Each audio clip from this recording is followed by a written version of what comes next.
Hey, kids cook real food. Katie Kimball here for the Healthy Parenting Connector. And I got to tell you, I talk about food a lot, talk about kids a lot, I talk about kids getting in the kitchen. And constantly people are saying, well, like my kids love to eat what they grow in the garden. And you should talk more about getting kids in the garden. And I can't do that because these two thumbs are browner than browner than, or no, not, yeah, green. They're brown. They're terribly brown, which sounds great for the earth, but not so good for the leaves of plants. So I asked my friend Nicky Schauder to come on. She is the founder with her husband Dave of Permaculture Gardens, and they are amazing at growing food with kids. So this is super definitely a topic that a lot of people are asking for. Thanks so much today, Nicky. Oh, you're so welcome. I'm so excited to be here, Katie. Thank you. And then you have four kids like me, right? I have six, You're and the bottom are twins. They're 4 years old now. Oh my goodness. I think maybe we've known each other longer than 4 years. We have Katie. That's why I'm like, I thought we had the same number. I lost count. So see, that shows I can't even count children. How can I possibly count plants? Nikki, I'm going to officially introduce you so people know your awesome background. And then we're going to talk about some of those first steps to getting kids in the garden and why it's so important to good parenting and healthy child development to get those kids' hands in the dirt. Nikki and Dave Schauder run Permaculture Gardens, which is a website filled with garden resources. They always have something going, free webinars, educational blogs.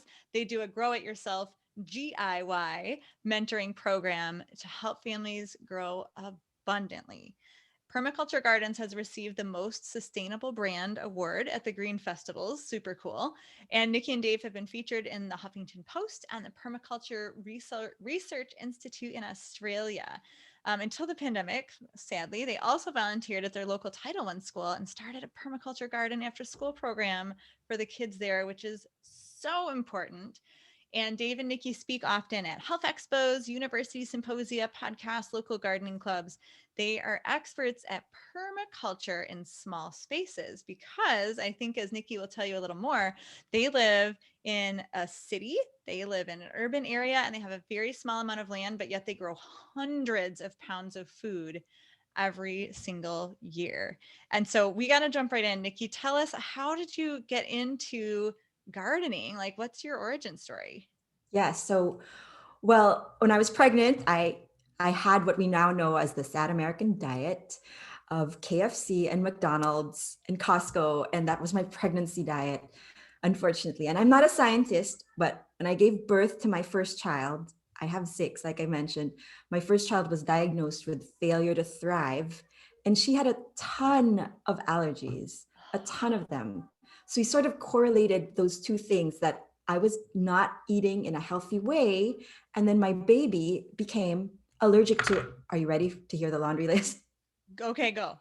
Peas, chicken, eggs, dairy, tree nuts, peanuts, gluten. And this was now 14 years ago. She was like 18 pounds for, I don't know, 18 months and would not gain any weight. Oh no. So we had a barrage of tests, endoscopy, and they told me to take her off my breast milk. And then when we had the second kid, it happened again, but What? yeah, to a lesser degree. So at that point, we were like, what is going on here? These allergies, it's not just our kids, there's a rise in peanut allergies. And at this time, there was like one allergy free cookbook in the market. Oh God. I kid you not, 15 years ago.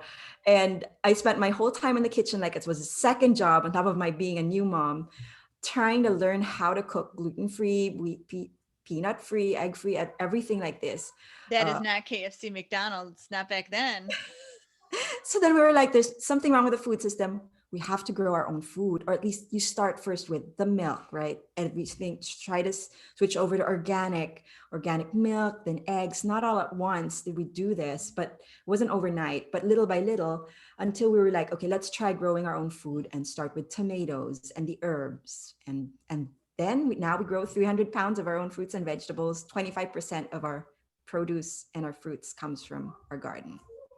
Which is amazing because you don't live in like a super tropical area, right? Like how long is your growing season? So we grow About no, we live in Northern Virginia. I should know this because I don't know how many days in the year I can grow, but we start growing now, March. But honestly, don't let the climate get to you because we can grow 4 seasons now. We grow 4 seasons all year round under hoops during the winter, indoors. So one of the things that we tell parents if they're wanting to know where to start is start with sprouting, start indoors. You can even do that if you were in a spaceship. Just get a tray, fill it up with soil, grab some beans or peas or lentils from your pantry, and then sprinkle them on top, pour some water over, and then wait for 7 days. And then snip those sprouts and include them into whatever else you're already eating, like spaghetti, put them on top of the spaghetti, or soups, put them on top of the soups, incorporate them in the salads. And those microgreens are nutrient dense powerhouses. Sometimes they contain more than the actual full grown plant of a specific vitamin. So broccoli being one example of that. How cool is that? So you, Nikki, you know that I love baby steps. And especially if you're thinking about, I mean, for me, something like gardening, I think it's so big. I have to plan, I have to have a place, I have to do this, I have to do that. You're telling me like in 5 minutes, 10 minutes, I could get started and not only get started, but have Absolutely. a really healthy product. I don't even have to grow plants. Yeah, The whole plant. I just have to you grow a don't have little to bit. Yes, absolutely. And when you go to the organic stores, I have taken a picture of like a wheatgrass tray, and it's $20 for one tray that you could grow all year round if you wanted to. Because once you've snipped everything out there, you just turn it in, maybe add more soil, and then start again. And then you have, yeah, we've helped elderly ladies who want to eat healthy that way too, because they can't go out in the garden anymore, but they can do that in their kitchen counter. How cool. And so it's like so many baby steps upon baby steps because you're also not completely changing the whole way someone eats. You're saying just you make spaghetti and tacos and chicken nuggets, just put them on top. Just mix it in Exactly. and stuff. Now, will cooking the sprouts take away some of the nutrients? Is it better to keep them raw on top of things? So it depends on what sprout that Okay. is. Many of the sprouts, let's see, what are the sprouts that are good raw? The lettuce sprouts, the ones that you would eat Mhm. raw anyways when they were full grown. But things like beets in their greens, they may have like oxalic acid. So you want to cook those too. But yeah, but a lot of them, I mean, raw it preserves some of the other nutrients as well that you wouldn't get when they're cooked. Okay, so a lot of them you could do either. You could mix it right Could do into your either. spaghetti sauce so the kids aren't necessarily seeing it or worrying about the crunch. And again, I don't advocate hiding food. Like the kids should be in on this process, but some kids don't like if they're eating spaghetti, they might not want a little crunch And on sometimes top. if the kids grow it themselves, my kids eat kale or they eat the veggies because they've grown them themselves. And if they didn't and they weren't involved, it does go to night and day with them. Like if they're not involved in growing the food, they don't eat it. They don't recognize where it's from. And that's why it's so vital. And we've always had it in our hearts to teach children at a young age where their food comes from.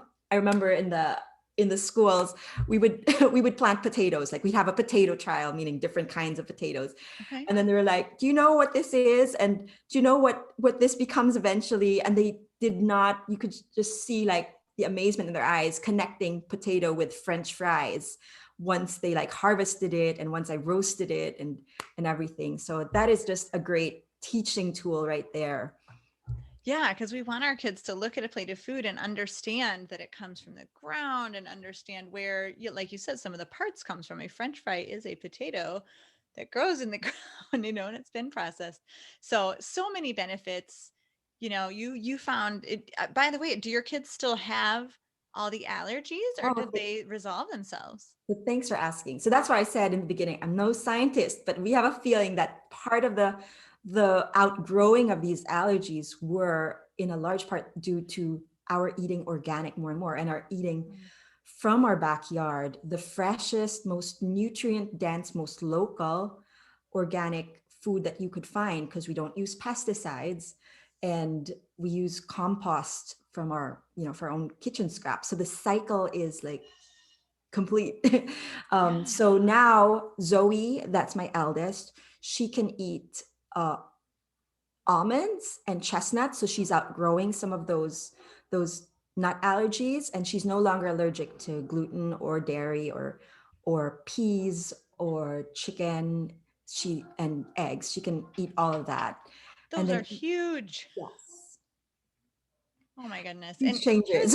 here's the crazy thing. So I just read someone else's like about page yesterday, and she said, I walked into the doctor, I was super sick, very young woman, came out with like 8 prescriptions. Ugh. Took her dog to the vet the next week because the dog was losing hair, and the vet said, what are you feeding this dog?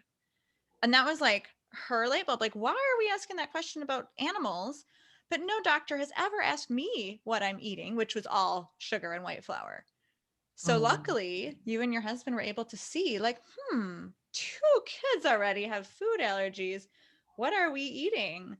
What are we feeding them? What is at the root, pun intended, right, of our right. health? And it does start in the soil. So you've seen a lot of benefits in your family. What other benefits do you see for gardening when it comes to the family unit or the community or the world? Well, I think gardening is just the gift that keeps on giving. Mm. And there's a permaculture educator who likes to say all the world's problems can be solved in a garden. Aw. And that's Jeff Lawton. All the world's problems can be solved in a garden. And he said this, you know, thinking with, I know that he said this because with the poor of the world in mind, because he had like firsthand experience of doing aid work in Jordan, where they hardly get any rain, and creating gardens there in a desert. And that was one of the things that, led me and Dave to like, if they can make a desert into a garden, then what can we in Northern Virginia, 40 inches of rain, do? And I think that that is so true. That's so many things can be solved: food hunger, world hunger, food waste, environmental problems, your community. It's the gift that keeps on giving, because in our community alone, we start a garden, the neighbors start getting interested, you start exchanging Aw. plants and seeds, and then the whole community knows that they can come to you for seeds, and then I start teaching, and then other people start teaching other people, and then your seeds like end up halfway around the world. Aw. It's just amazing to see the impact of what one garden do, and you never know what your gardening efforts and your sharing of your extra produce to your neighbor does in the long run. Yeah, and we know, I mean, they call those the blue zones where people tend to live to over 100 more often than not. And there's really no like food connections among the blue zones in the world, but all of them have a deep sense of community. So when you're Mm. gardening, you are forming that sense of community and the ability to talk with your neighbors and to share. And I mean, and you already mentioned you don't use chemicals. So that's huge that you're not putting chemicals into that environment. You're not increasing the carbon footprint by shipping your produce from 1,500 miles away in South America. You're just sending your kids out to the backyard, you know? Yeah. What do I, you see in your own family, Nikki, that like your kids have benefited from being part of it? well, I see that they've definitely become more aware and conscientious of how things are connected and where things come from. So it spills over, not only to their food and their health, but also I would say their spirituality, becoming more aware of Mm. nature and the natural patterns and cycles, and also becoming more aware of even where their clothes are made of. Like that's the next step. But it's like it doesn't start there. You start with just like the food, and then I eat this and I feel good, I have more energy. Wow, what is the difference between this tomato and the tomato I get in the grocery or in a restaurant? And those things, they can't quite be quantified, Mm-hmm. but over time you see them accrue, and then you look back and you realize, wow, that is so much change that has happened to the way I look at life, to the way I'm more intentional and mindful about the food choices I make. And this is coming from eating McDonald's and fast food, and to now really valuing cooking being in the kitchen with the children and taking the food from the garden to the kitchen too. That's so huge.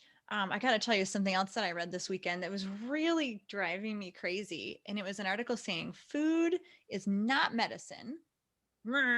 And the primary reason, one of many, was that because people in like low socioeconomic classes can't afford healthy food. Therefore, food can't be medicine if everyone doesn't have access to it. What do you have to say about the budget ramifications of growing your own healthy organic food? Oh my gosh. So I think that gardening is one of the lowest cost hobbies. Dave's other hobby is robotics. That's really expensive. But what a dichotomy there. yeah. But gardening, it costs you how many a few dollars to buy like one seed, and then one seed multiplies into 100 seeds, and that effect of seeds are just magical little capsules of life. And in so many ways, going back to the seed, did you know that in the last century alone, we have lost 94% of our seed varieties in the market? With the advent of seed companies, we've sort of self-selected only a few varieties, such that where once we used to have a rich heritage of seed, not just a few varieties per seed, but like I'm going to share screen here a little bit, if I may. Mm-hmm. This infographic, which I'm sorry that there's but this particular graphic here shows the different varieties here that there used to be 408 for peas, 453 for the radishes, and then this dwindling variety there So that Andrew, we if you have happen to be now. just listening, we're seeing like over 400 varieties of seeds in one vegetable 80 years ago. And then 80 years now, those were in like the low teens and low 20s. Yes. And Where that did is, they go? What does lost mean? so it means that that specific variety of radish isn't being stewarded into creating more of that same kind of radish, or Okay. that same kind of carrot, or that same kind of tomato that has the juicy, that's yellow but juicy, and Hmm. has a better, doesn't get squishy, isn't squishy, is more bug resistant.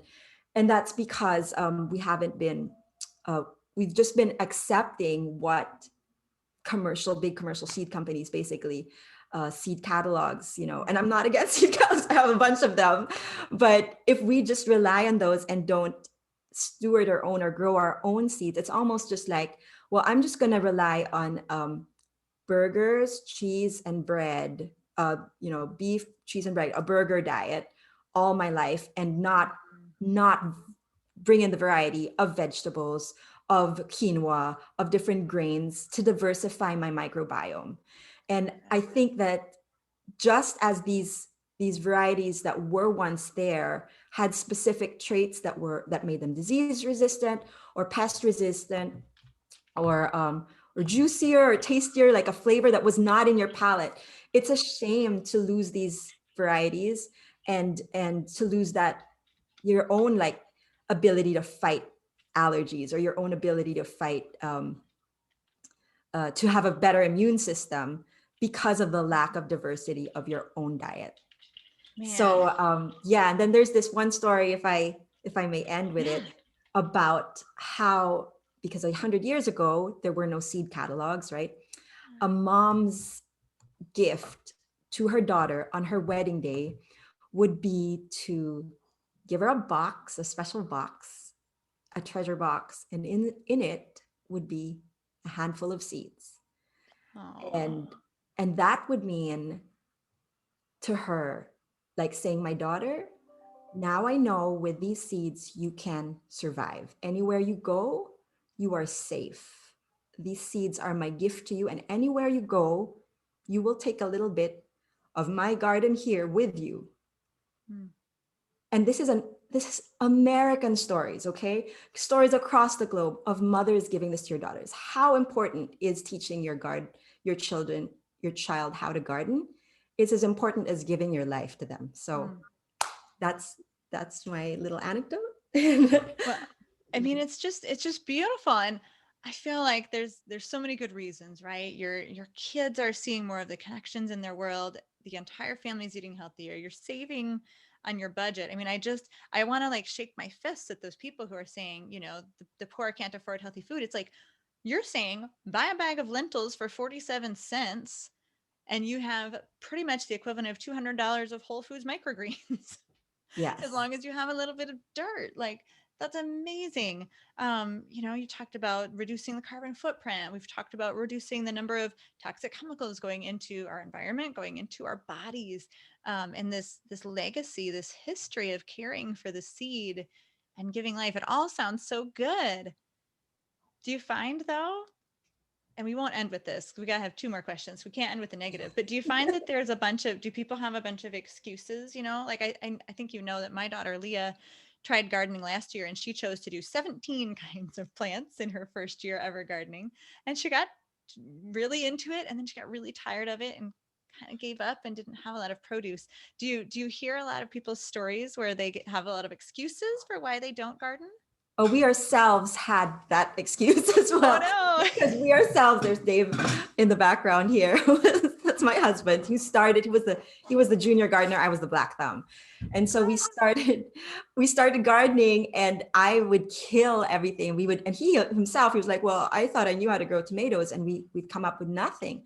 But really that's where we decided finally, okay, all the things that we're learning from this permaculture design method that we were learning, and all the things that we were learning that was working with nature, not against it, with the soil, with the seasons, with a variety that works in your climate. We didn't want to just hoard that to ourselves. We just decided, okay, how can we like do it in a step-by-step way, in a systematic, strategic way, so that we can't just be the only ones who start growing 300 pounds of produce in their tiny backyard, because other people need to know this information, because other people have kids with allergies or parents with cancer and all these things that are happening in this day and age that need to be healed.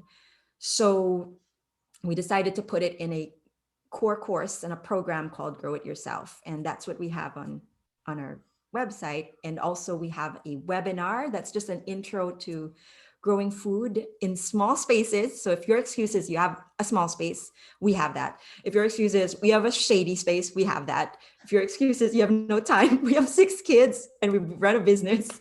Yeah. So we're shipping a lot of seeds this season. We have that excuse. But once you get started, start small, like Katie says, with the baby steps.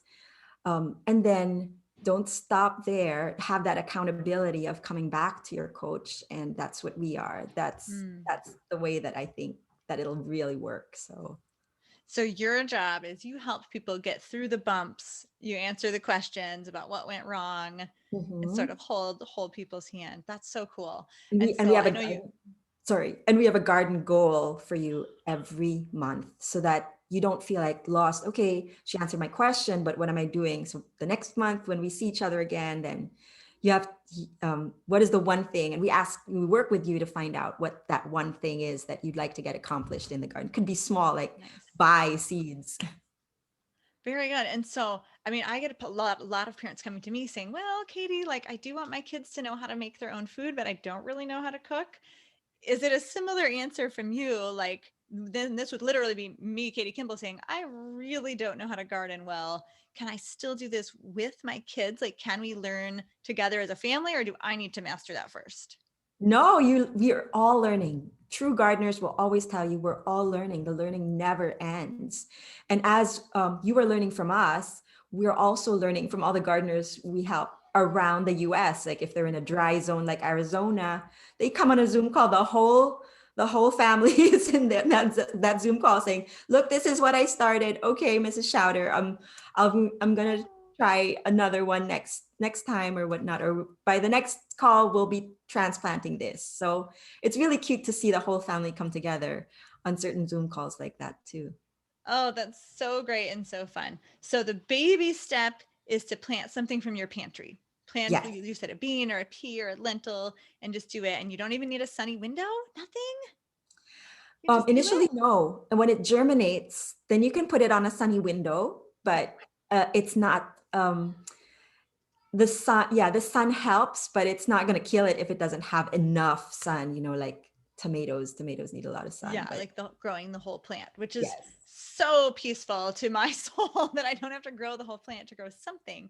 And then I know Nikki, you and Dave you always have something to offer. And so we will leave links, to your homepage and links to your programs below and above and everywhere we share this video. But right now, here we are in, March, April 2021, beginning of growing season. What do you have to really help ease people into that? What's this program coming up? So this spring, for a limited time, we're offering a free trial to Grow It Yourself, our garden mentoring program, because we really feel compelled to, even if that article that you just talked about, Katie, about people who don't have food access, if you feel like you can't afford the program, if you hop on and you do a free trial and just see for yourself what you can do with all the things that we're willing to share with you, because we want to teach everything that we know, then take that and leave that trial still growing, whatever you decide at the end of it, whether you think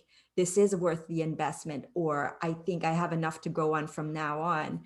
I think that this will be a win-win for you either way. So I hope that if you're watching, you decide to hop on that free trial that we have for Grow It Yourself. And if this is March, April of 2021, that you join us in that free trial, and that eventually will culminate on a webinar called Growing Food in Small Spaces. So links below. Perfect. And that webinar will be like a half hour, an hour of intensive teaching, tons of tons of value and step-by-step processes. Goodness, Nikki, thank you so much. You've got me thinking. It was kind of sunny yesterday here. It felt like spring a little bit. You got me thinking about gardening, although my brown thumbs make me nervous. But if anyone's going to encourage me to do it, it'll be you and my daughter. You guys sandwich me in the middle, like it's going to happen. Yeah, have Leah come and join join the webinar too, if she can, Aw, because I think she'll find a lot of inspiration from there. cool. She would love that. Well, thank you again so much, Nikki. I know many families out there listening to the Healthy Parenting Connector have been wanting to get their kids more involved in their food. And like me, a lot of them are a little tentative and a little cautious. So we really appreciate your encouragement. And everyone, thank you again for listening. I'm Katie Kimball for the Healthy Parenting Connector here at Kids Cook Real Food. As always, just here to help you raise healthy, independent adults. And I'll see you next time. Thanks again, Nikki. Thank you.